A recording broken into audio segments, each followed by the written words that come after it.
My daughter is amazing at building rapport with people over the phone, and so I've asked her to share 8 power tips with you that will definitely enable you to close more deals. Plus you've got to check out the bloopers that I've added at the end.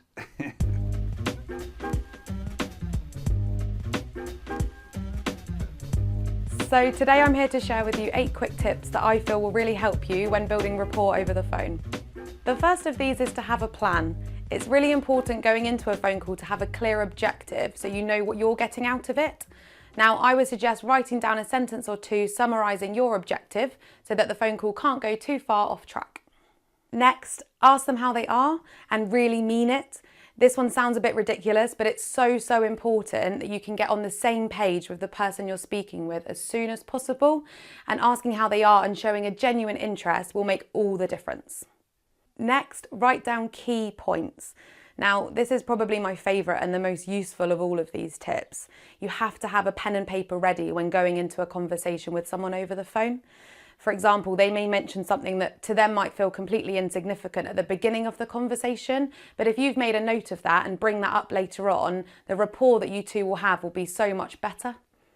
You've got to ask open questions. It's so important. There's always going to be a temptation to ask questions which warrant just one-worded answers, but if you're really going to learn something from the other person, you have to ask questions which allow them to talk and allow you to listen. Don't be afraid to use the power of silence. This will take some getting used to, but it's such a great tool in getting the other party to open up. People don't like silence, so the less you're speaking, the more they'll feel inclined to talk, and therefore the more you can gain out of the conversation. I've called this one "What else?" or "Can you tell me more?" The purpose of this tip is to extract more information from them and not accept their first answer. So by asking what else or asking them to give you more information, it forces them to be the one that's speaking and fill that silence. My 7th tip is summarising back. This is where the pen and paper will come in handy. It's really important throughout the call you pause and summarise back what you've already learnt, so it shows the other person that you've been listening and will build massive amounts of rapport.